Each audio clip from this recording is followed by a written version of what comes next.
오늘 우리가 함께 나눌 말씀은요, 창세기 12장 1절에서 3절까지입니다. 함께 읽겠습니다. 여호와께서 아브라함에게 이르시되 너는 너의 본토 친척 아비집을 떠나 내가 네게 지시할 땅으로 가라. 내가 너로 큰 민족을 이루고 네게 복을 주어 내 이름을 창대케 하리니 너는 복의 근원이 될지라. 너를 축복하는 자에게는 내가 복을 내리고 너를 저주하는 자에게는 내가 저주하리니 땅의 모든 족속이 너를 인하여 복을 얻을 것이니라 하신지라. 아멘. 복이 도대체 몇 개나 나오는 거예요? 여기 복. 우리가 참 좋아하는 복이. 지난주에 제가 우리 후배한테 전화를 받았습니다. 외국에 나가서 신학 공부를 하고 온 후배가 신학 석사, 박사학위를 다 받고 아주 공부를 많이 하고 온 그런 후배입니다. 그리고 개혁주의 교단에서 목사 안수를 받았던 후배가 저에게 전화를 해서 형님 크리스마스 예배 몇 시에 드립니까? 그러더라고요. 그래서 우리는 안 한다. 그랬더니 아니 형님 지금 정신이 있는 거냐고 없는 거냐고 그 대목을 놓치면 어떡하냐 말이에요.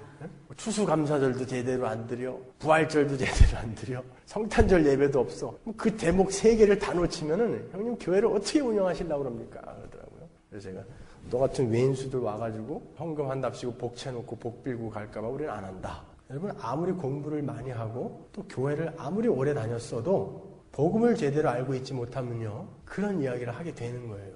그래서 오늘은요 복음에 대해서 여러분들이 총정리를 하고 가시는 날이에요. 지난 8개월간 우리 서문화 교회에서 행해졌던 설교의 총정리 시간입니다. 설교는요 구사되는 단어, 언어가 다르고 또 전개되는 그 내용이 다를지라도 모두가 한 곳으로 수렴되어야 됩니다. 바로 예수 그리스도와 십자가라는 그 복음으로 결론이 나야 하는 거죠. 지난 8개월간 제가 많은 설교를 해왔지만 그 모든 설교는 복음을 설명하기 위한 그런 것들이었습니다. 제가 몇 차례 복음의 개요를 이러저러한 각도에서 설교를 했습니다만 오늘은 조금 더 자세히 히브리 문화와 언어, 사상, 그리고 관습 등을 살피면서 여러분들에게 정확하게 개념 정리를 해드리도록 하겠습니다. 성경에 나오는 생명, 죽음, 삶, 복, 의, 성화 이런 철학적이고 추상적인 그런 개념들을 좀 더 실제적이고 실존적인 그런 관점으로 정의를 내려드리도록 하겠습니다. 제가 최대한 쉽게 설명을 하려고 노력을 하겠습니다. 그래도 조금 힘들 수도 있을 거예요. 그러니까 인내심을 가지시고 잘 들어주시면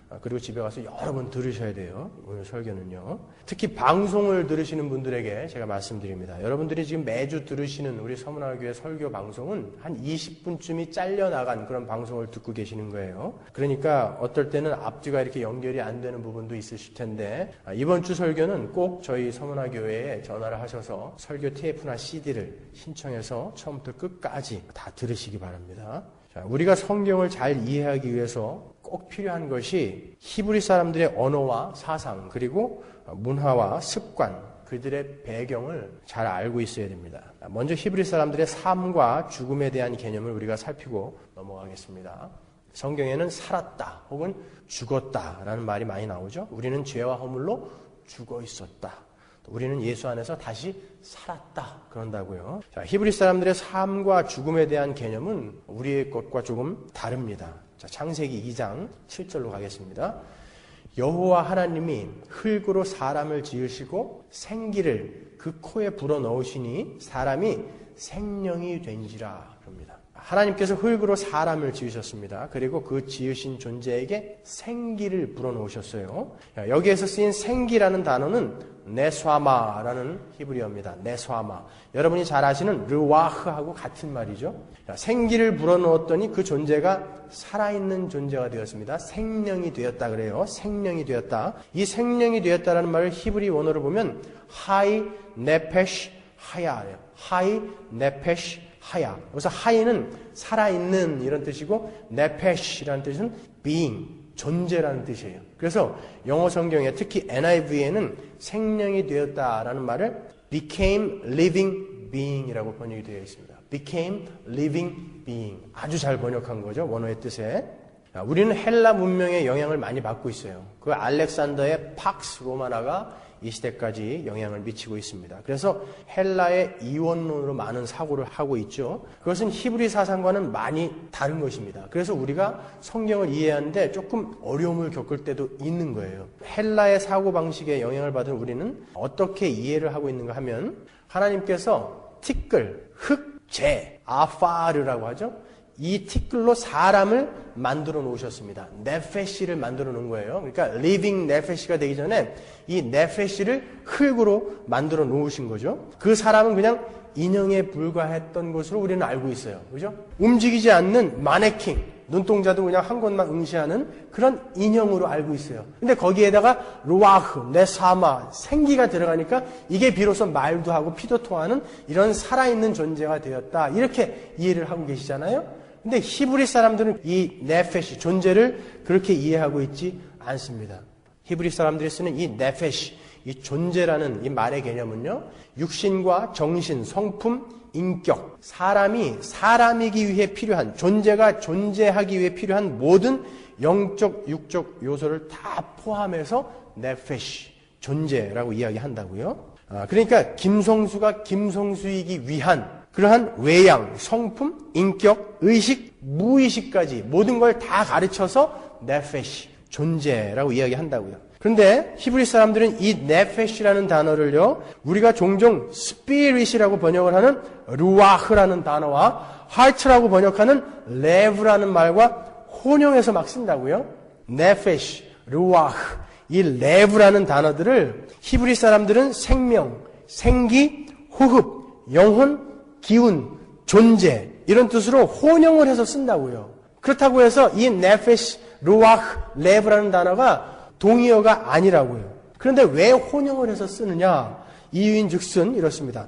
좀 더 정확히 그 단어들의 뜻을 보면요, 루아흐, 이 스피릿은 네페시, 이 존재가 어떤 일을 수행할 때 그 일을 수행하는 힘, 오퍼레이팅 파워를 이야기하는 거예요. 그리고 이 히브리 말 레브, 하트라고 번역이 되는 레브라는 이 단어는 네페시가 어떤 것을 기획하고 의도하고 계획하는 역할을 한다고요. 그러니까 우리의 이 존재라는 것 안에 스피릿도 있고 하트도 있어요. 근데 그 각자가 다 기능이 달라요. 근데 그 모든 것을 포함한 것을 네페시, 존재다 이렇게 이야기한다고요. 굉장히 지금 어렵죠? 그러시면 제가 어디에 가서 이런 설교를 하겠습니까? 우리 서문화교회 교인들 정도 되니까 하는 거예요, 지금. 그러니까 잘 들어보세요. 조금 이해하기 편하게 제가 설명해 드릴게요. 삼위일체 하나님이 계시죠. 성부 하나님, 성자 하나님, 성령 하나님이 계십니다. 그 세 분 하나님은 우리의 구원에 있어서 각기 다른 기능으로 일을 하셨어요. 성부 하나님은 그것을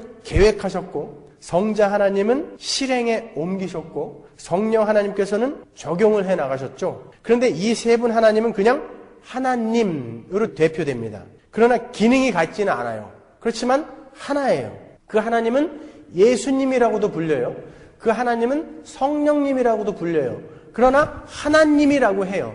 히브리 사람들의 존재에 대한 개념이 이런 거예요. 존재, 이 존재, being이라는 것은 네페시라고 불리지만 그 네페시는 스피릿하고 헐트를 포함하고 있는 대표하는 단어라고요. 그래서 그 네페시는 르와흐라고도 부를 수 있고 그 네페시는 레브라고도 부를 수 있어요. 그러나 존재, 그러면 네페시라는 단어로 쓰는 거예요. 그러니까 히브리 사람들에게 있어서 이 네페시, 존재는 육신과 영혼, 정신, 생각, 스피릿, 헐트를 다 포함한 그런 종합적인 내용을 담고 있는 게 바로 네페시라고요. 이런 사상 때문에 그들에게 이 삼위일체가 쉽게 이해가 갔던 거예요. 그들의 이런 종합적인 존재의 개념 때문에 그들이 안다라고, 기노스코라고 하면은 그냥 피상적으로 어떤 것을, 어떤 대상을 그냥 조금 안다는 정도가 아니라 부부관계처럼 그 대상을 완전히 이해하고 자기 네페시 속으로 끌어들인 것을 안다 그래요. 그래서 깊은 우정이나 아주 깊은 사랑을 안다라고 표현을 한다고요. 그 사람들은 영혼과 생각과 의식과 무의식과 육신을 따로 떨어뜨려서 생각하지 않기 때문에 그렇습니다.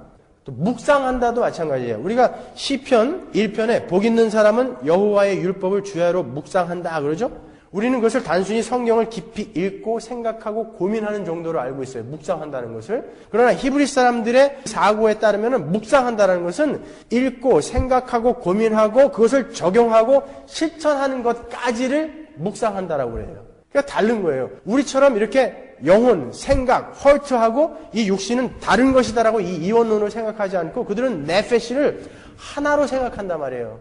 서구 사상은 어떻습니까? 무의식 상태에서 죄를 지은 것을 죄라고 인정하지 않아요. 그래서 재판을 할 때 이 사람이 그 죄를 범했을 때 무의식 상태에서 했다는 것이 입증이 되면 형량이 점점 가벼워진다고요. 그렇지만 히브리 사람들은 그렇게 생각하지 않아요. 의식이건 무의식이건 간에 그것은 모두 그 네페시, 그 존재의 것이기 때문에 이 사람이 무의식 중에 죄를 지었어도 그 존재, 네페시가 책임을 져야 돼요. 그래서 어떤 사람이 어떤 범죄를 생각을 했다 그러면 이미 그 생각 자체가 이 네페시, 이 존재의 것이기 때문에 그 사람은 그가 생각한 이 죄를 저지른 것이 되는 거예요. 그래서 예수님이 이 땅에 오셔서 지나가는 여자를 보고 음욕을 품은 것으로 너는 간음했다라는 말이 이들에게는 쉽게 이해가 갔던 거예요. 자, 이렇게 히브리 사람들에게 있어서 네페시, 존재는 그냥 죽어있는 인형이 아닌 것입니다. 그러니까 인간은 하인 네페시 하야, 리빙 비잉이 되기 전에 그냥 인형이었다는 것이 아니라 지금 예수 믿지 않는 사람들처럼 보고 말하고 생각하고 하는 능력을 갖고 있었다는 거예요. 그러니까 창세기 1장에서도 하나님께서 하늘의 새와 물고기를 창조하셨는데 그들을 가리켜서 네페시라고 부른다고요. 하나님께서 그들에게 생기를 불어넣지 않으셨잖아요. 그냥 네페시로 만들었는데 그들이 날아다니고 헤엄쳐 다녔다고요.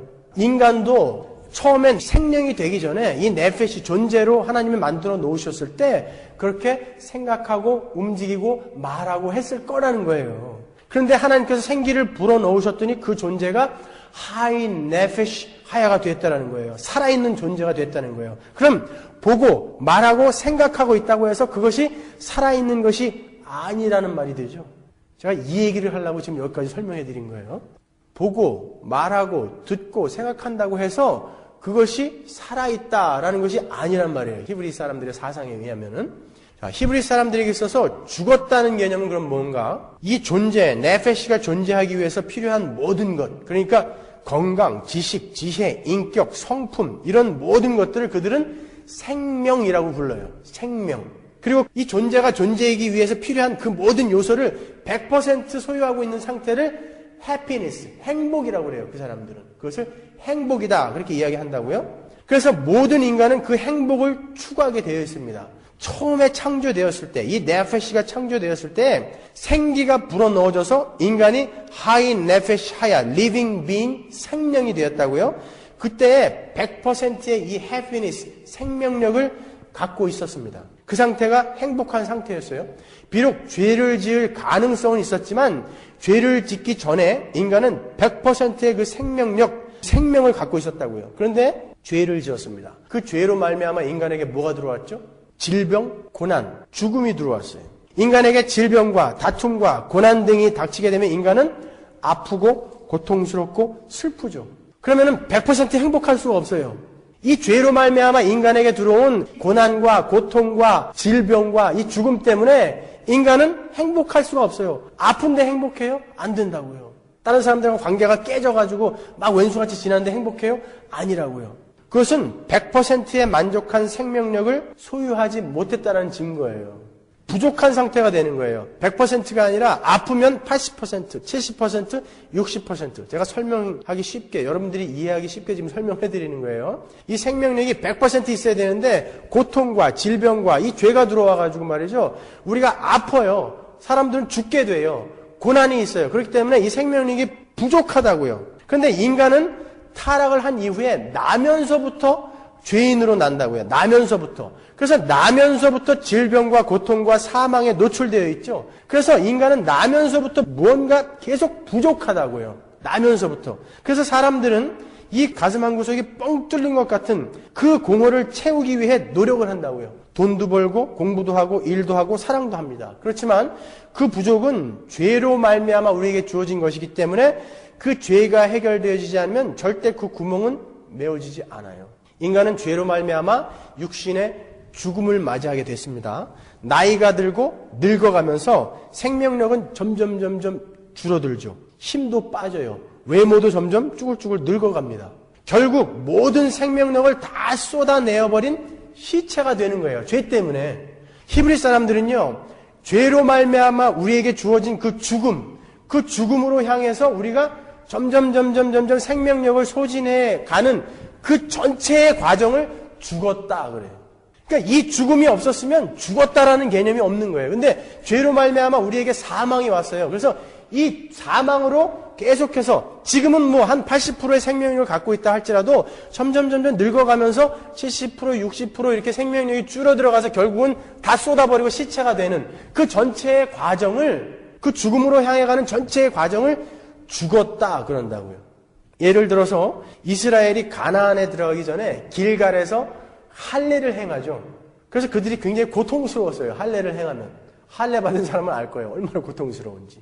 그러니까 그들이 낫기를 기다림에, 그래요. 여호수아 5장 8절에 그들이 그 아픈 고통에서 낫기를 기다림에 라는 말에 히브리 말로 무엇라고 쓰여 있냐면 하야라고 쓰여 있다고요. 그 말이 무슨 말이냐면 그들이 살아나기를 기다림에 라는 뜻이에요. 이렇게 히브리 사람들이 죽었다, 죽어간다, 병이 들었다, 약하다 라는 개념을 동의어로 쓰거든요. 그들에게 있어서 죽었다라는 개념은 이렇게 다른 거예요, 우리와. 이 죽음을 향해서 고통스럽게 병이 걸리고 고난이 오고 하는 그 전체를 우리가 죽었다라고 이야기한다고. 그래서 성경은 우리 죄인들을 가르쳐서 죄와 허물로 죽은 자라는 말을 쓰는 거예요. 이해가 안 가는 표정들을 그렇게 짓고 계시면 제가 점점 힘이 빠져요. 그런데 그 약해졌던 생명력이 다시 회복되어지면서 100%의 만족, 그 해피니스로 향해 가는 길을 그들은 살았다라고 이야기합니다. 모두가 죽어야 하는데 어떤 한 무리가 그 죽음의 길에서 돌이켜서 살아났다라고 성경은 이야기하죠. 그러니까 이 지구상에는 두 부류의 사람이 존재하는 겁니다. 죽어가는 자, 즉 죽은 자들과 살아난 자. 근데 겉으로 보기에는 아무도 몰라요. 마치 대구역에 있는 우동집에서 우동을 먹고 있는 사람들이 다 똑같은 모양을 하고 똑같은 행동을 하고 있다고 할지라도 어떤 사람은 서울에서 부산으로 가고 있는 중이고 어떤 사람은 부산에서 서울로 올라가는 중이라고요. 우리가 지금 이 살아있는 모습이 다 똑같을지 모르지만 어떤 사람은 지금 살아나고 있고 어떤 사람은 죽어가고 있다고요. 죽은 자라고요. 어떤 사람은 살아난 자고요.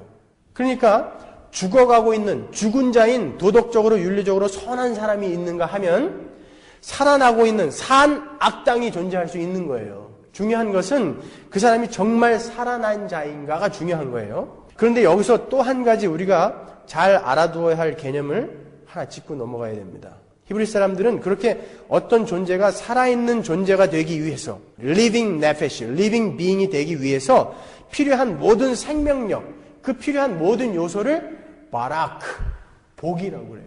우리가 생각하는 복하고는 다르죠? 우리가 존재가 되기 위해서 우리 안에 필요한 모든 것들을 총칭해서 바라크, 복이라고 그런다고요. 창세기 1장 22절 보세요. 하나님께서 새와 물고기를 창조하시고 그들에게 복을 주셨다 그런다고요. 하나님이 그들에게 복을 주어 가라사대 생육하고 번성하여 여러 바다 물에 충만하라 새들도 땅에 번성하라 하시니라 그래요. 새하고 물고기한테 무슨 재물을 주셨나요? 무슨 복을 주셨습니까? 자식을 많이 낳게 해주셨나요? 건강을 주셨나요? 좋은 대학에 보내주셨어요? 어떻게 해주셨는데 도대체 이 새와 물고기들에게 복을 주셨다고 하냐 말이에요. 우리가 생각하는 복과는 완전히 다른 거예요. 성경이 말하는 복은. 성경이 말하는 복은 하나님께서 어떤 존재를 만드실 때 그 존재가 하나님께서 의도하신 존재로 존재하기 위해 필요한 모든 것, 그것을 복이다 그러는 거예요. 새에게 있어서 복은 원래 하나님께서 창조하실 때 의도하신 대로 하늘을 잘 날아다니면 복이에요. 물고기에 있어서 복은 하나님이 원래 창조하신 대로 물에서 잘 헤엄쳐 다니면 복이에요. 이 물고기가 아니야 나도 밖으로 나가고 싶어 그래서 폭 뛰어나오면 그렇게 자살하면 그건 복이 아니란 말이에요. 원래 하나님께서 의도하신 대로 그렇게 살아내는 그 존재에게 주어진 모든 생명력을 우리가 복이다 그런다고요. 그런데 그 존재가 이 존재하게 되는 그 생명, 그 바라크, 그 복을 누가 주시죠? 누가 줄 수 있어요? 그것은 하나님만 줄 수 있어요. 그래서 히브리 사람들에게 있어서 복을 받았다라는 말과 하나님께서 함께 하신다라는 말은 정확하게 동의어입니다. 복을 받았다라는 말과 하나님께서 함께 하신다라는 말은 정확하게 동의어예요. 모든 존재는요, 하나님께서 주신 그 복으로 말미암아 행복하게 되어 있었어요.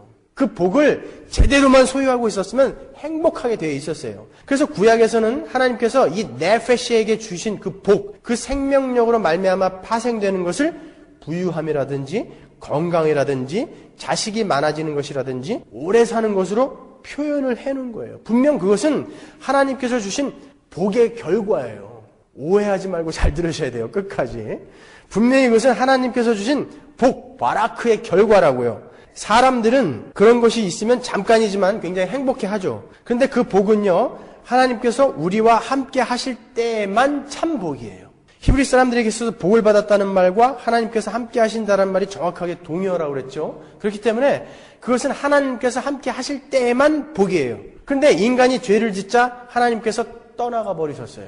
그렇지만 인간을 바로 죽여버리지 않으셨다고요. 인간에게 여전히 한시적인 생명력은 남겨두고 떠나버리셨어요.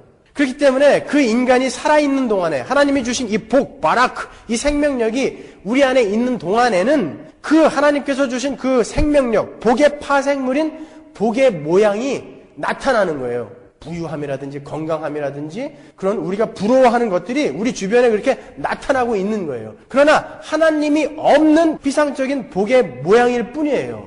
자, 여기까지를 조금 더 제가 명확하게 이해가 가실 수 있게끔 정리를 해드리고 넘어가겠습니다. 왜냐하면 이 복에 대한 개념이 아주 중요하기 때문에 그래요. 하나님께서 인간을 창조하시고 인간에게 복을 주셨어요. 창세기 1장 28절 보십시오. 하나님이 인간을 만드시고 그들에게 복을 주시며 그들에게 이르시되 생육하고 번성하여 땅에 충만하라. 땅을 정복하라. 바다의 고기와 공중의 새와 땅에 움직이는 모든 생물을 다스리라 하시니라. 복을 주셨어요. 하나님은 인간을 하나님의 형상대로 창조하셨고 인간들에게 너희는 이렇게 살아라라고 지금 명령하시죠. 이렇게 살아라라는 의도하심이 있으셨다고요. 그래서 하나님께서 그 네페시에게 그 의도하신 대로 살 수 있는 능력을 주셨어요. 그것이 복이란 말이에요. 그것이 생명력이라는 거예요. 그것이. 그런데 인간은 사탄의 유혹에 빠져서 타락을 해버렸죠. 하나님은 그들에게서 떠나셨습니다. 원수가 되어버렸어요. 이제 그들은 하나님께서 선악과를 주시면서 약속하신 대로 너희가 이 선악을 알게 하는 나무의 실과를 먹으면 정령 죽으리라 하신 그 죽음을 향해 가게 돼 있어요. 하나님께서는 인간을 떠나버리셨지만 육체적인 생명을 끊어버리시진 않으셨어요. 그죠? 아담과 하와를 그냥 살려놓으셨잖아요. 그렇지만 그들에게는 죽음이 들어왔어요. 그래서 아담과 하와는 이 죽음을 향해서 가게 되어 있었어요. 그 전체를 가르쳐서 히브리 사람들은 죽었다라고 한다고 그랬죠. 그래서 하나님이 선악과를 먹으면 죽는다라는 말이 그들에게는 쉽게 이해가 갔던 거예요. 그건 죽은 거예요. 인간은 하나님과 갈라져서 원수가 되었습니다. 그래서 인간은 참 복을 잃었어요. 왜냐하면 하나님이 떠나버렸기 때문에 모든 인간은 죽음을 향해 가게 되었죠. 그러나 죽음에 이르기까지 인간에게는 한시적인 생명력이 부여되어 있습니다. 그래서 인간들에게는 하나님께서 주신 생명력에서 생기는 부와 건강과 장수 같은 것이 남아있는 것입니다. 그러나 그것은 하나님이 떠나버린 죽음을 향해 돌진하고 있는 소멸되어 가고 있는 복의 모양일 뿐이에요. 그렇게 소멸되어 가고 불타버릴 것들을 우리는 진정한 복이라고 하지 않는 것입니다. 우리가 복이라고 생각하고 있는 하나님이 떠난 그 복의 모양들은 제로섬의 법칙 아래 놓여 있게 되죠. 누군가가 부자가 되기 위해서는 누군가가 가난해져야 돼요. 누군가가 높은 자리에 올라가기 위해서는 누군가를 밟아야 되죠. 누군가가 좋은 대학에 들어가기 위해서는 누군가가 떨어져 줘야 돼요. 우리는 그것을 복이라고 하지 않고 악이라고 한다고요. 내가 부자가 되기 위해서 누군가가 가난해져야 되고 내가 잘 되기 위해서 누군가가 밟혀져야 되는 것을 우리는 악이라고 한다고요. 그러니까 하나님이 떠나버린 그 복의 모양은 하나님이 떠나버린 모든 것은 다 죄다라고 이야기하는 게 바로 그런 의미라고요. 하나님이 떠난 그 모든 것들은 악이고 죄인 것입니다. 그래서 우리가 아무리 선한 일을 해도 그것을 우리가 죄라고 하는 거예요. 자, 왜 하나님께서 죽어가는 이 세상, 우리 주변에 풍요한 사람, 건강한 사람, 멋진 사람들을 두어서 우리로 하여금 이 부러움으로 몸서리치게 하는지 아십니까, 여러분? 참복을, 그 참복을 회복한 자가 누릴 것은 너희가 지금 부러워하고 있는 그 모든 것을 다 합친 것에다가 억만 배를 곱한 것보다 더 큰 것이다라는 것을 우리에게 조금 샘플로 보여주시는 거예요. 우리는 거기에서 참복을 받은 우리가 받을 그 풍요가 얼마나 엄청난 것인지 힌트만 얻으면 되는 거예요. 너무 부러워하지 마세요, 그것들을. 모든 인간은 그렇게 죽음을 향해 갈 수밖에 없는 자, 죽은 자가 되어버렸습니다. 껍데기뿐인 복을 진짜 복인 줄 알고 착각하면서 희희낙낙하면서 살아가죠. 그러나 결국에는 모두 불타버릴 것들입니다, 여러분. 눈을 뜬 자만 그것을 볼 수 있는 거예요. 그 복을 잃은 인간에게 하나님께서 어떤 무리를 택하셔서 다시 그 진짜 복을 주시기로 한 거예요. 모든 인간이 죽음을 향하여 가고 있는 그 죽은 삶, 죽은 자가 되어서 그 죽은 삶을 살고 있는데 어떤 자들을 살려내기로 한 거예요. 그것을 처음 가시적으로, 그 시작을 가시적으로 보여주기 시작한 게 바로 오늘 본문 창세기 아브라함의 이야기라고요. 하나님께서 메소포타미아 문명의 발상지인 갈대아 우르에서 잘 먹고 잘 살고 있는 아브라함에게 찾아가셨습니다.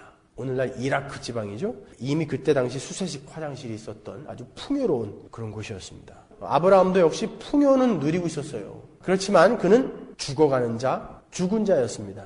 그에게 하나님께서 찾아가셔서 내가 복을 줄 테니까 본토 친척 아비집을 떠나서 하나님이 지시하는 땅으로 가라. 그렇게 말씀하시죠. 우리가 가지고 있는 복의 개념으로 보면 아브라함은 이미 충분히 복을 받은 사람이었어요. 그런데 하나님께서 내가 네게 복을 줄 것이고 너를 복의 근원으로 만들겠다. 그러고는 삭막한 광야로 내몰아버리셨어요.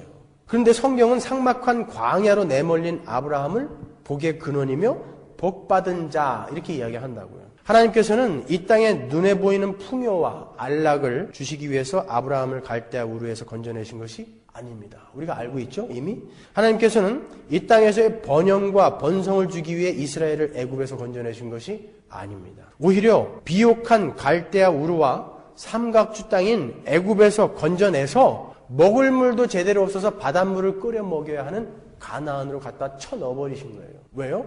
복을 주기 위해서 그랬다니까요. 참 복을 주기 위해서. 아브라함에게 그러시잖아요. 내가 복을 주겠다. 그리고 너를 복의 근원으로 만들겠다. 그러면 아브라함이 그런 삶을 살았어요. 복받은 아브라함이 그런 삶을 살았고 그가 복의 근원이면 복받은 여러분은 어떻게 살아야 되겠냐고요. 그 삶이 여러분의 삶이 돼야 된다니까요. 신경질 나죠 아주.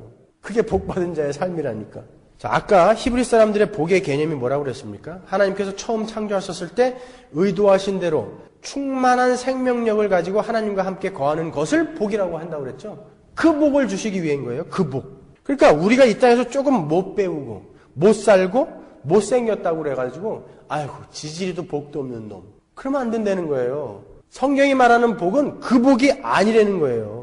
산상수훈에서 마음이 가난한 사람은 복이 있다. 슬퍼하는 사람은 복이 있다. 온유한 사람은 복이 있다. 의에 줄이고 목마른 사람은 복이 있다. 자비한 사람은 복이 있다. 마음이 깨끗한 사람은 복이 있다. 평화를 이루는 사람은 복이 있다. 의를 위하여 박해를 받는 사람은 복이 있다. 그러죠? 우리가 산상수훈을 보는 관점을 조금 달리 봐야 돼요.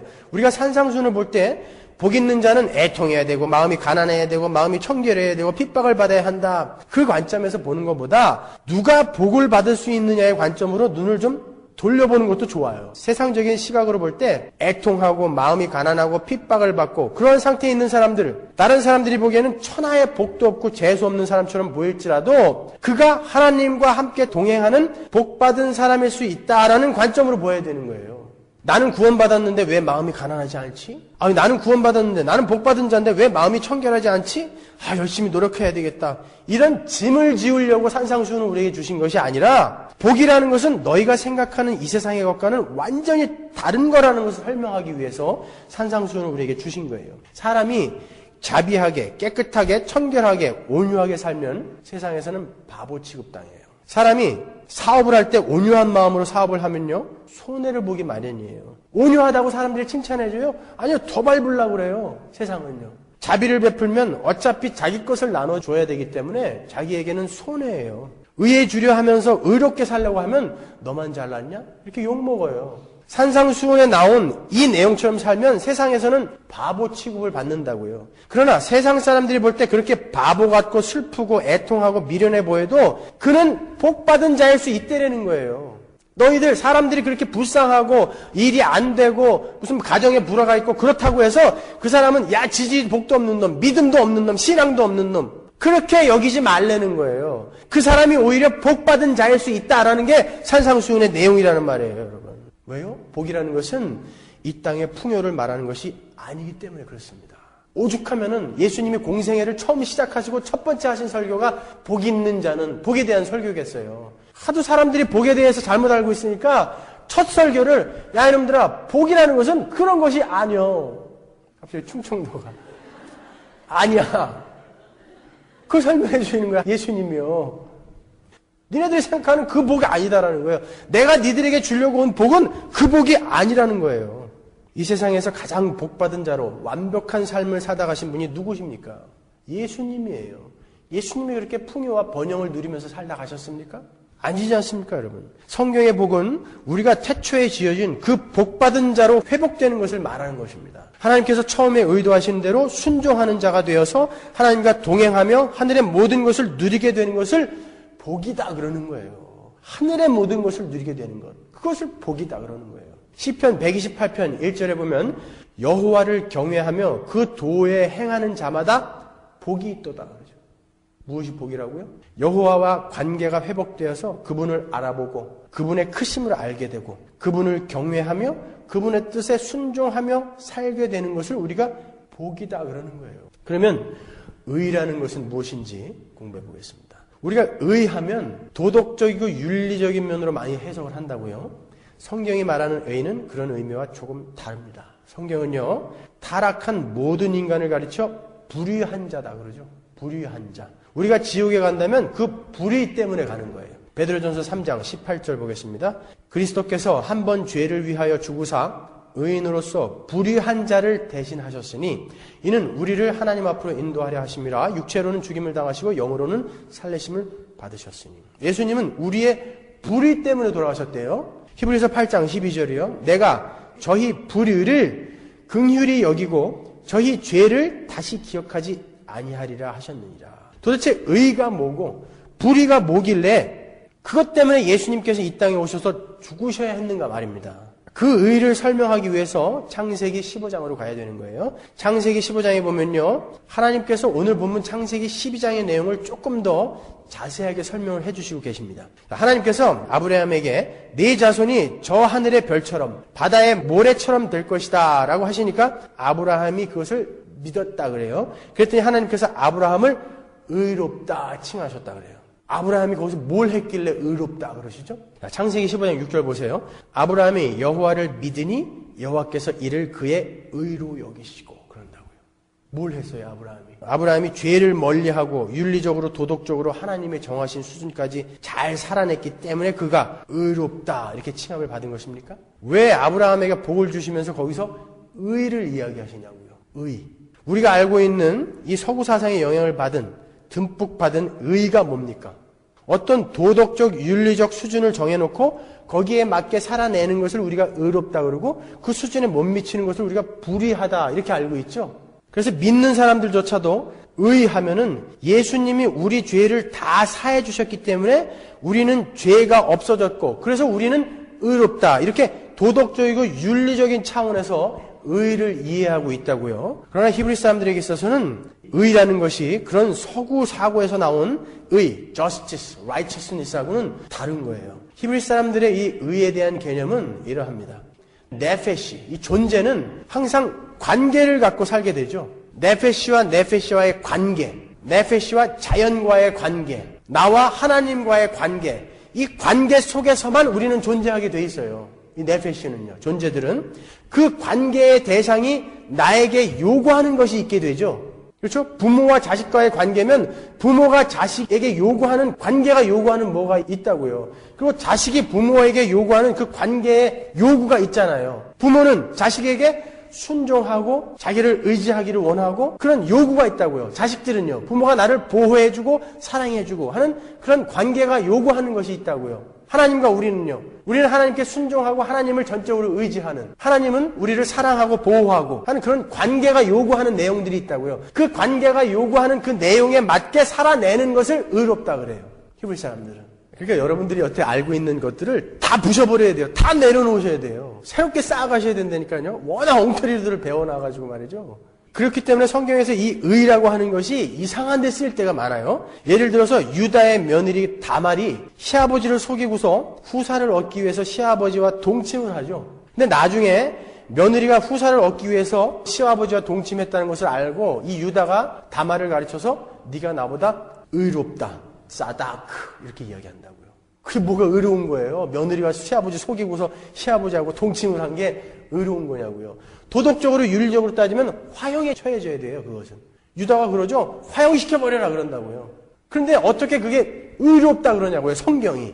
다말은 하나님과의 그 언약의 관계 안에서만 충실한 거예요. 그래서 그것을 의롭다 그러는 거예요. 그 관계 안에서 충실했던 거예요. 하나님의 의도 마찬가지예요. 우리가 하나님은 의로우시다라고 말할 때 하나님은 죄가 없으시고 도덕적으로 윤리적으로 완전하신 분이다. 뭐 이렇게 그렇게 생각하고 있어요. 그것을 이야기하는 게 아니에요. 하나님께서 의로우시다라는 것은 하나님께서 어떤 대상과 맺은 언약의 관계를 끝까지 지키신다라는 거예요. 그 역할을 충실하게 해내신다라는 것이 하나님은 의롭다라고 하는 거예요. 이스라엘은 하나님과 언약의 관계로 묶여 있었죠. 하나님은 영원히 의로우신 분이에요. 그래서 하나님은 그 하나님의 의를 보이신다고요. 어떻게 보이세요? 이스라엘의 대적들을 몰살시키세요. 왜냐하면 그 관계 안에서 이스라엘을 보호해야 되기 때문에 이스라엘 이외의 다른 민족들에게는 피도 눈물도 없는 분처럼 그렇게 대하신다고요. 자, 사사기 5장에 보면요. 하나님께서 가나안 왕 야빈하고 그 시스라와 군대를 모두 몰살시킨 후에 두보라가 찬양을 하는 내용이 나옵니다. 우리가 사사기 공부할 때 봤죠? 이른바 두보라의 노래죠. 거기에서 두보라는 하나님께서 하신 일을 가르쳐서 의로우신 일이다 이렇게 이야기해요. 아니 아무리 다른 민족이라도 그렇지 가가지고 어린아이 부녀자까지 다 몰살시킨 것이 의로운 일이냐 말이에요. 그렇지만 성경은 그것을 의롭다 그런다니까요. 그 관계에 있어서 언약의 관계에 있어서 하나님이 충실히 언약을 지켜나가시는 거예요. 그것을 의롭다 그런다고요. 이렇게 히브리 사람들의 의에 대한 개념은 관계를 맺고 살아가는 그 네페시들이 그 관계에서 요구되는 삶을 성실하게 살아내는 것을 의다 이렇게 이야기하는 거예요. 그래서 당연히 그 의에는 관계 당사자에 대한 이해와 순종과 경외감이 따라오게 되어 있어요. 그래야만 그 대상에 대한 경외감과 순종함과 이런 것들이 있어야 그 대상이 살아내려는 대로 살아낼 수가 있잖아요. 그래서 하나님께서 아브라함을 의롭게 여기셨다는 것은 바로 이런 뜻입니다. 아브라함은 죽은 자였어요. 모든 인간이 타락을 하고 하나님께서 그들을 떠나셨죠. 그들은 진정한 복을 잃어버렸고 썩어짐의 종노릇을 하게 된 사망의 죽음의 지배를 받는 죽은 자들이 되어버렸다고요. 아브라함도 그 중에 하나였어요. 죽은 자였다고요. 그가 어떤 요구도 하지 않았고 어떤 노력도 하지 않았습니다. 그런데 하나님께서 그의 마음을 여셨어요. 그리고 하나님을 알아보게 만드셨어요. 그리고는 그에게 복을 주시겠다고 그 갈대아 우르를 떠나라라고 말씀하셨다고요. 아브라함이 어떤 힘에 의해서 그것을 믿게 됐어요. 아니면은 어떻게 믿어요? 생전 보지도 못한 어떤 영감이 나타나가지고 떠나라 그러는데 어떻게 믿냐고요. 하나님이 오셔서 그에게 믿음을 주셨다고요. 그리고 그 말씀에 순종하게 되었어요. 모든 인간은 하나님과 원수가 되어서 하나님의 말씀을 듣지 않아요. 그런데 아브라함이 순순히 순종을 하게 된 거예요. 네라고 대답을 했다고요. 그 관계가 요구하는 것을 아브라함이 순순히 따르겠다고 대답을 했단 말이에요. 그것을 하나님은 의로 여기셨다 그러는 거예요. 그렇게 변해버린 아브라함을 의로 여기셨다 하는 거예요. 여러분들도 의로 여기심을 받은 분들이란 말이에요. 그 개념을 잘 알고 계셔야 되는 거예요. 우리도 하나님과 언약의 관계에 있어요. 분명히. 우리가 언제 하나님과 언약을 맺었습니까? 하고 이렇게 질문하실 분이 계실 겁니다. 하나님은 인간을 만드실 때 목적이 있으셨어요. 의도가 있으셨다는 거예요. 계획이 있으셨다고요. 그리고 복을 주시면서 생육하고 번성하고 땅에 충만하라라고 말씀하셨어요. 그리고 하나님의 말씀에 순종하라라고 선악과를 주셨다고요. 순종하라. 우리는 그렇게 살아야만 했어요. 그렇게만 하면 우리는 영원한 나라를 상속받을 수 있었다고요. 의로운 자가 된 거예요. 그렇게 되면. 신명기 6장 25절 보세요. 우리가 그 명하신 대로 이 모든 명령을 우리 하나님 여호와 앞에서 삼가 지키면 그것이 곧 우리의 의로움이라 할지니라. 그 언약은 인류의 대표인 아담에게 하셨지만 우리 전 인류에게 하신 거예요. 그래서 호세아서에서도 하나님께서 이스라엘이 아담이 그랬던 것처럼 언약을 어겼다 이런 말씀이 있어요. 호세아서 6장 7절 보시면 저희는 아담처럼 언약을 어기고 거기서 내게 패역을 행하였느니라 그래요. 아담은 그 하나님과의 언약 관계에서 자신이 해야 할 몫을 해내지 못했죠. 우리도 마찬가지인 거예요. 성경은 그것을 불의라고 이야기한다고요. 관계를 가지고 살아가는 네페시가 그 관계에서 요구되는 행위를 하지 못했을 때 우리는 불의하다 그런다고 그랬죠? 그래서 우리는 불의한 자가 되어버렸어요. 그런데 하나님께서 그 불의한 자들 중에서 어떤 무리를 의롭게 만드시기로 했다고요. 그래서 원래 하나님과 인간이 서로의 관계가 요구하는 삶을 살 수 있게 회복을 시키시기로 한 거예요. 하나님은 그 첫 모델을 바로 아브라함으로 삼으신 거예요. 그래서 그를 믿음의 조상이다 이렇게 이야기하는 것입니다. 인간은 이미 타락을 했기 때문에 인간이 다시 의롭다 하심을 얻기 위해서는 어떤 능력이 필요해요. 하나님은 하나님의 방법으로 인간을 의롭게 만드시는데 그것을 아브라함에게 미리 보여주십니다. 창세기 15장에서요. 아브라함에게 너의 자손이 하늘의 별처럼 바다의 모래처럼 될 것이다 하고 아브라함이 그것을 믿자 그를 의롭다 여기시죠. 그리고는 그것을 어떻게 이루실 것인지를 아브라함에게 보여주시는데 재물을 쪼개놓고 하나님께서 언약을 하십니다. 그리고 하나님께서 그 홀로 쪼갠 고기 사이로 지나가시죠. 그것은 히브리 사람들은 어떤 언약, 약속을 할 때에 재물을 쪼개놓고 그 사이를 이 약속 당사자가 손잡고 지나가게 돼 있어요. 이 약속을 어기면 이 쪼갠 고기처럼 죽는다라는 의미라고요. 그런데 거기를 누가 지나가세요? 하나님 혼자 지나가신다고요. 내가 내 몸이 쪼개지는 한이 있더라도 이 약속은 지킨다. 왜요? 하나님은 의로운 분이시기 때문에. 자, 하나님은 하나님의 백성을 다시 원래의 하나님과의 관계를 회복시키기 위해서 자신의 목숨을 내놓은 거예요. 여러분 삼위일체를 이해하시면 왜 하나님이 자기의 아들 성자 예수님을 죽인 게 자기의 목숨을 내놓은 것인지 금방 아시잖아요. 하나님은 우리를 의롭게 만들기 위해서 자기의 목숨을 내놓으신 거예요. 그것이 우리를 의롭게 만드신 것입니다. 하나님은 그렇게 끝까지 약속을 지키시는 분이에요. 그 관계가 요구하는 그 행위를 하시는 분이라고요. 히브리서 6장 13절 보시면 하나님이 아브라함에게 약속하실 때에 가리켜 맹세할 자가 자기보다 더 큰 이가 없으므로 자기를 가리켜 맹세했다는 거예요. 자기의 목숨을 내놓고 맹세를 하셨다는 거예요. 가라사대 내가 반드시 너를 복주고 복주며 너를 번성케 하고 번성케 하리라 하셨더니 이 약속을 지키기 위해서 자기의 목숨을 내놓으신 거예요. 하나님은. 그렇게 하나님의 목숨을 걸고 우리를 의롭게 만들어주신 것입니다. 로마서 4장 25절 보시면 예수는 우리 범죄함을 위하여 내어줌이 되고 또한 우리를 의롭다 하심을 위하여 살아나셨느니라. 의롭다 하심을 위하여 살아나신 거예요. 로마서 3장 24절 그리스도 예수 안에 있는 구속으로 말미암아 하나님의 은혜로 값없이 의롭다 하심을 얻은 자 되었느니라. 하나님은 예수 그리스도 안에다가 우리를 붙여버리셨어요. 그리고 예수의 목숨을 끊어버리셨어요. 자기 목숨을 끊어버리신 거예요. 그리고 다시 살리셨습니다. 우리는 그것을 믿기만 하면 하나님과의 관계에 회복을 하는 거예요. 바로 의롭다 하심을 얻은 자가 되는 거예요. 이게 바로 의롭다 하심을 입는다라는 말의 진의인 것입니다. 여러분이 의로운 자가 되었다라는 말의 진의가 바로 그 뜻이에요. 이렇게 자신의 목숨을 끊으시면서까지 언약 관계 당사자들을 건져내시는 그 하나님을 우리는 의롭다 이렇게 이야기하는 거예요. 왜 전 인류를 다 건지지 않으셨을까요? 그건 몰라요. 그 중에 우리를 건져내셨다는 것에 감사하자고요. 그냥.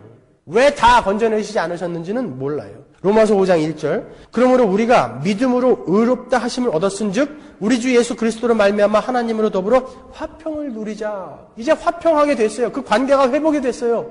그래서 우리도 의롭게 된 거예요. 로마서 4장 2절이요. 만일 아브라함이 행위로서 의롭다 하심을 얻었으면 자랑할 것이 있으려니와 하나님 앞에서는 없느니라. 성경이 무엇을 말하느뇨? 아브라함이 하나님을 믿음에 이것이 저에게 의로 여기신 바 되었느니라. 갈라디아서 3장 6절 아브라함이 하나님을 믿음에 이것을 그에게 의로 정하셨다 함과 같으니라. 그런즉 믿음으로 말미암은 자들은 아브라함의 아들인 줄 알지어다. 여러분 아브라함의 이야기를 지금 들으시면서 여러분의 이야기를 지금 들으셔야 되는 거예요. 하나님이 여러분에게 하시는 그 복음을 이해하셔야 되는 거예요. 이렇게 의로운 자라는 것은 하나님과의 관계에 있어서 하나님께서 요구하시는 순종하는 자, 하나님만을 의지하는 자가 된 것을 이야기하는 거예요. 어떻게?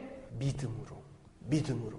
그래서 우리가 의로운 자로서 그 관계가 요구하는 삶을 살겠다라고 하는 것을 성화라고 하는 거예요.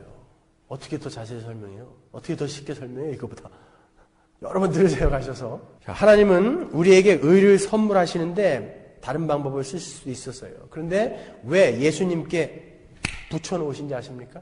하나님께서는 다시는 그 의의 상태가 불의의 상태로 변하지 않게 하기 위해서 우리를 예수님과 붙여놓으신 거예요. 이제는 더 이상 타락하지 못하게, 더 이상 하나님을 배반하지 못하게. 왜? 예수님은 하나님과 하나이시기 때문에 예수님을 배반할 수 없어요. 타락할 수 없어요. 우리를 그냥 붙여놓으신 거예요. 왜요?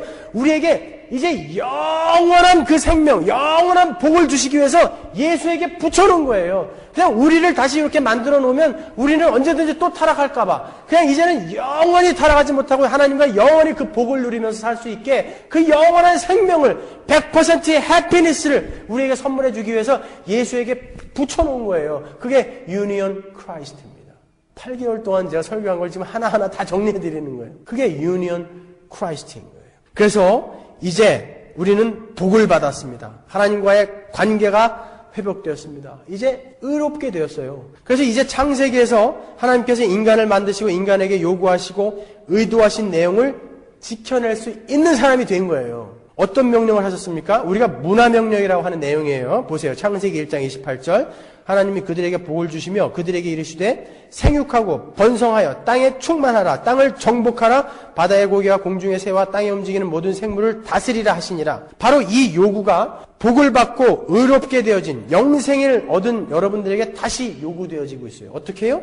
자, 이제 예수 그리스도의 십자가로 말미암아 그렇게 살 수 있는 능력이 여러분들에게 주어져 있기 때문에 이런 지상대 명령이 주어집니다. 마태복음 28장 19절. 그러므로 너희는 가서 모든 족속으로 제자를 삼아 아버지와 아들과 성령의 이름으로 세례를 주고 내가 너희에게 분부한 모든 것을 가르쳐 지키게 하라. 볼지어다 내가 세상 끝날까지 너희와 항상 함께 있으리라 하시니라. 이제는 내가 세상 끝날까지 너희와 함께 있기 때문에 너희들은 이제 복음으로 가서 세상을 정복해라라는 거예요. 너희들은 이제 예루살렘과 온 유대와 사마리아와 땅 끝까지 이르러 내 증인이 되어서 하늘나라를 선포하라는 거예요. 하나님을 증거하라는 거예요. 복음으로 땅을 정복하라는 거예요. 이제 이 창세기에 우리에게 처음 명령으로 주어졌던 그 관계 속에서 그 관계가 요구했던 이 내용을 우리는 지킬 수가 없는 자였는데 십자가 때문에 지킬 수 있게 되어버렸어요. 이제는 너희는 복음을 가지고 예수님과 함께 세상으로 나와서 세상을 정복하고 다스리라는 거예요. 우리는 그렇게 살 수 있는 존재가 된 거예요. 왜요? 세상의 그런 것들로 우리는 좌지우지하지 않아요. 우리는 세상을 이기는 자들이에요. 그래서 예수님은 이 명령을, 이 회복된 명령을 우리에게 해놓고 가신 거란 말이에요. 그래서 예수 그리스도의 십자가로 말미암아 이제 우리가 하나님의 목적하신 대로 완전하게 재창조되어진 것입니다. 우리는 그렇게 하나님 나라의 백성으로서 그 나라를 자랑하고 그 나라만을 소망하며 그 나라로만 위로를 받는 참 복을 받은 의롭다 하심을 받은 하나님과의 관계가 완전히 회복된 영원한 생명을 소유하게 된 교회인 것입니다. 여러분 이제 죽었다는 것이 무엇인지 살았다는 것이 무엇인지 복이라는 것이 무엇인지 생명은 무엇인지 의라는 것은 무엇인지 우리를 의롭다 하시기 위해 하나님이 어떤 일을 하셨는지 그 은혜와 사랑의 깊이를 아시겠습니까? 그리고 그렇게 된 자가 어떻게 살아내야 하는지 아시겠어요? 그걸 아시는 분들을 가리켜서 그리스도인이다 이렇게 이야기하는 거예요. 그들은 바로 이 복음으로만 위로를 받습니다. 다른 위로는 거절하는 자들입니다. 그것들은 겉으로는 화려해 보이지만 곧 소멸되어 버리고 불타버릴 것이기 때문에 그렇습니다. 여러분의 마음속에 이 복음이 도들새김으로 양각되어져 있으면 되는 거예요. 저는 바로 이 복음을 더 깊이 더 명확하게 여러분 마음속에 새겨드리기 위해서 수많은 설교를 던지는 거예요. 바로 이 복음을 여러분들에게 명확히 알게 하기 위해서. 교회인 여러분, 여러분이 어떤 상황에 처해 있다 할지라도 여러분이 생각할 때 내가 세상에서 제일 불행해. 내가 세상에서 제일 재수없는 놈 같아. 그렇게 느낄 만큼 힘이 들 때도 여러분은 이 복음만으로 기뻐하시고 행복해 하시는 분들이 되기를 정말 간절히 바랍니다. 제가 처음으로 이 말 한번 쓸게요. 주님의 이름으로 축원합니다, 여러분. 이 복음으로만 위로를 받으십시오. 감옥에 있을 때 찬양을 하고 실컷 두들겨 맞고 나오면서 하늘을 보며 기뻐했다는 그런 우리의 신앙의 선배들이 가지고 있었던 진정한 행복과 그 기쁨을 여러분이 정말 아시게 되길 원합니다. 그리고 아직까지 예수 그리스도를 알지 못하시는 그런 분이 혹시 이 자리에 계십니까? 지금 예수께서 여러분을 초대하고 계십니다. 요한복음 5장 24절에 보면 내가 진실로 진실로 너희에게 이르노니 내 말을 듣고 또 나 보내신 이를 믿는 자는 영생을 얻었고 심판에 이르지 아니하나니 사망에서 생명으로 옮겼느니라. 진실로 진실로 너희에게 이르노니 죽은 자들이 하나님의 아들의 음성을 들을 때가 오나니 곧 이때라. 듣는 자는 살아나리라. 지금 여러분에게 예수 그리스도가 누구인지 생명이 무엇인지 죽었다는 것이 무엇인지, 의가 무엇인지, 영생이 무엇인지 그 아들의 음성이 여러분들에게 선포되었습니다. 그 죽은 자들이 살아날 때, 그 죽은 자들이 그 말을 알아들을 때, 그때가 바로 이때입니다. 지금이 바로 그때입니다, 여러분. 그 예수를 믿으십시오. 그 예수를 받아들이십시오. 여러분이 살 길입니다. 그 예수를 믿으셔야 돼요. 기도하겠습니다.